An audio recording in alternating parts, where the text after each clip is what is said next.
The air in the boardroom was so thick with tension that you could almost feel it pressing against your chest. I sat at the far end of the long mahogany table, surrounded by 7 people who had spent the last 6 months planning my professional execution. They didn't look like executioners.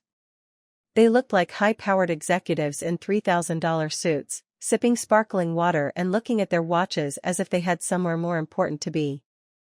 But I knew the truth. They had called this emergency meeting for one reason and one reason only. To strip me of my title, take the company I had built from a garage startup, and kick me to the curb with nothing but a polite non-disclosure agreement and a handshake. My palms were dry, my heart was a steady hammer against my ribs, and my eyes were locked on Sterling, the chairman of the board, who was currently clearing his throat to deliver the final blow.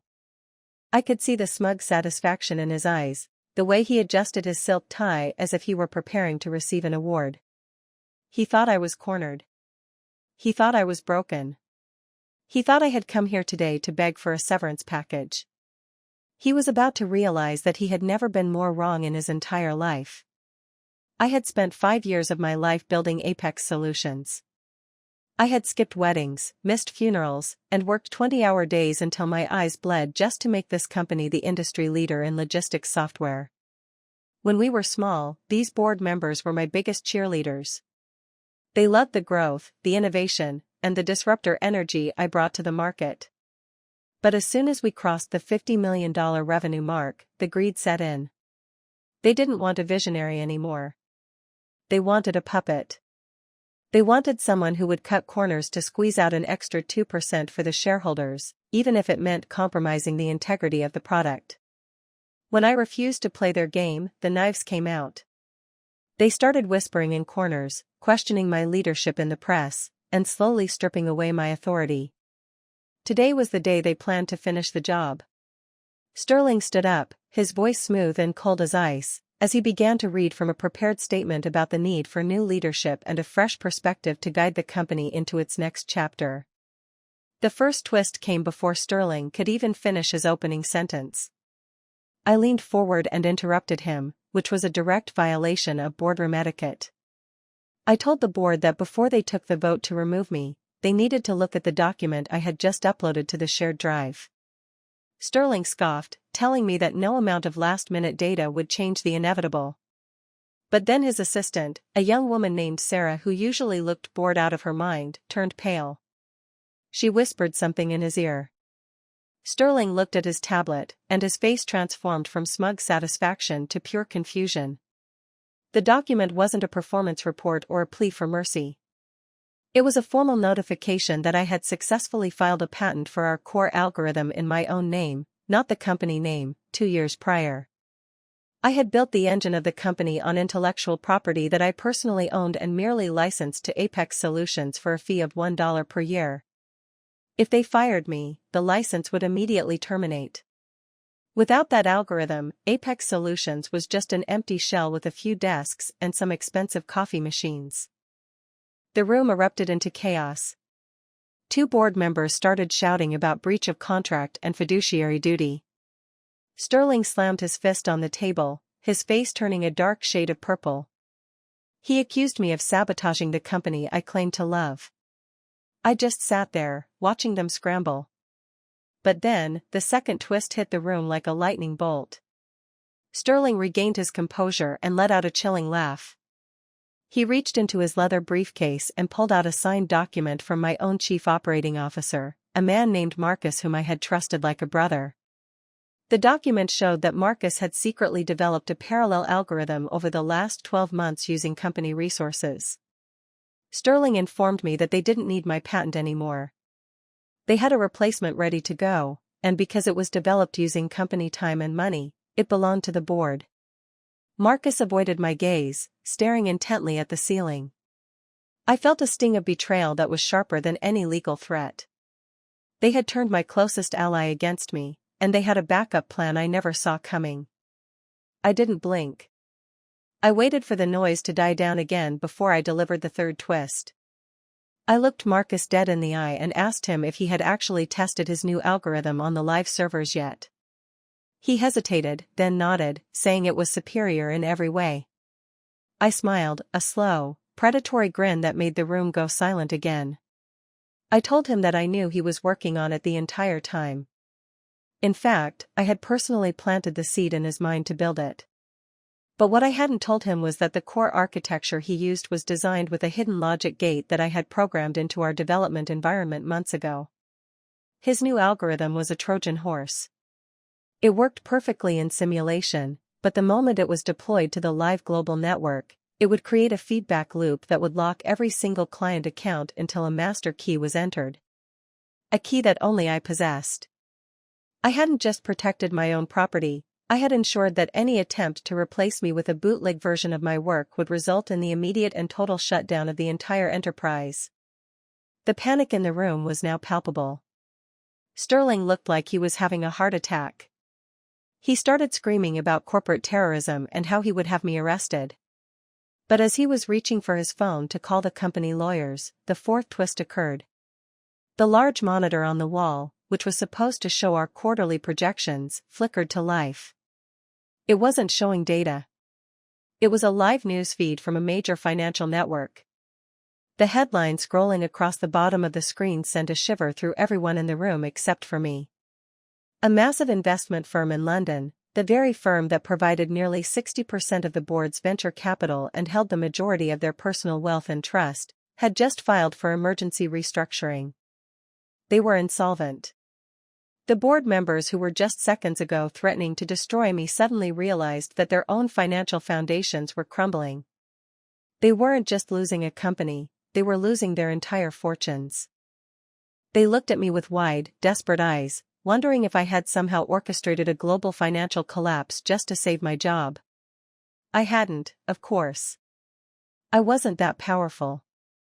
But I did have the fifth twist ready to go. I informed them that I had known about the London firm's instability for weeks. While they were busy plotting my downfall, I had been busy negotiating. I revealed that I had formed a private equity group with a few silent partners from the tech industry. We had been buying up the distressed debt of that London firm for pennies on the dollar. As of 10 o'clock this morning, my group became the primary creditor for every single person sitting at that table. I didn't just own the algorithm anymore. I owned their houses, their cars, and the very chairs they were sitting on. The hunters had officially become the hunted. The power dynamic shifted so violently that I could almost hear the sound of their egos shattering. Sterling tried to bluster one last time, claiming that even if I owned their debt, the company still had a reputation and a client base that would never follow a rogue CEO. He claimed that the big players in the industry would never trust someone who used such cutthroat tactics. This led directly into the sixth twist. I told them that reputation was a funny thing. It depended entirely on who was telling the story. I reached into my bag and pulled out a stack of transcripts. These were recordings of the board members discussing how they planned to intentionally devalue the company stock so they could buy back shares at a discount before a major merger. It was textbook insider trading and market manipulation. I hadn't just been protecting my code, I had been recording every illicit conversation they had in the company gym and the private lounge for the last 4 months. If they didn't cooperate, those transcripts would be on the desks of the SEC by noon. The room went deathly quiet. One of the board members, a woman who had always been the most vocal about my removal, started to cry quietly. They were cornered, truly and finally. But then, the seventh twist turned the entire situation on its head. A knock came at the door. It was the head of security, looking flustered. He informed us that a representative from Global Dynamics, our largest and most aggressive competitor, was downstairs in the lobby. They weren't there to sue us. They were there because they had been informed that the company was for sale for a total price of $1. The board members looked at me in shock. I hadn't authorized a sale. I told them I had no idea what he was talking about. It turned out that Sterling, in a desperate move to save himself before the meeting, had tried to secretly sell the company's assets to Global Dynamics behind everyone's back, including mine and the rest of the board's. He was going to burn the whole thing down and take a secret kickback from the competitors. The board turned on Sterling in an instant. The betrayal among thieves was a sight to behold. They started shouting at him, accusing him of being the real traitor. But Sterling just laughed, a manic, broken sound. He told them it didn't matter because he had already signed the letter of intent. He claimed the company was legally gone and there was nothing I could do to stop it. This led to the eighth twist. I stood up and walked over to the windows, looking out at the city skyline. I told Sterling that I knew about his secret deal with Global Dynamics.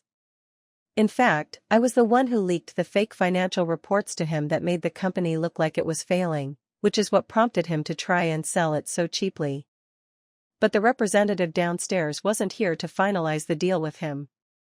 They were here because they had just discovered that the Global Dynamics CEO had been fired an hour ago by their own board of directors for attempting an unauthorized acquisition. The room was spinning for everyone but me. I had been playing chess on 4 different boards at once. But the ninth twist was the one that truly sealed the deal. I told them that while Global Dynamics was in chaos and while the board was fighting over their own debt, I had been in a secret meeting with the single largest logistics provider in the world. They had been trying to build what I built for a decade and failed. I didn't want to sell them my company. I wanted to sell them a partnership. I reached into my breast pocket and pulled out a single sheet of paper. This was the moment. This was the crescendo. I slid the $7 million contract across the table. It wasn't a buyout. It was a 5-year licensing agreement for my personal patent, with a $7 million upfront non-refundable signing bonus, specifically contingent on me remaining as the CEO and chairman of Apex Solutions with total, unilateral control. The board members stared at the number. $7 million was more than the company's entire profit for the last year. It was a lifeline. It was a gold mine. It was their only way out of the financial ruin I had draped over their shoulders. But there was one final twist, the 10th and most devastating of all. I told them that the contract had one more clause. The $7 million would be used to immediately buy out every single one of their shares at the current market value, which I had successfully driven down over the last month. They would get their money, they would be debt-free, but they would have to resign immediately and never work in the tech industry again. I wasn't just keeping my company. I was erasing them from it. I was taking back every ounce of power they had tried to steal, and I was doing it with their own greed as the fuel. Sterling looked at the contract, then at me. His hands were shaking. He knew he had no choice. If he signed, he walked away with his life intact but his career in ashes. If he didn't, he went to prison and lost everything. One by one, they picked up the pen. The sound of the scratching ink was the most beautiful music I had ever heard. When the last signature was placed, I stood up and straightened my jacket. I didn't say a word. I didn't need to. I walked out of that boardroom, leaving them sitting in the wreckage of their own ambition. As I stepped into the elevator, I looked at my reflection in the polished steel. I wasn't the same person who had walked in that morning. I was a survivor, a strategist, and finally, the undisputed master of my own destiny. They wanted me gone, but instead, I had made myself eternal. The doors closed, and for the first time in years, I breathed in the sweet, cold air of total victory.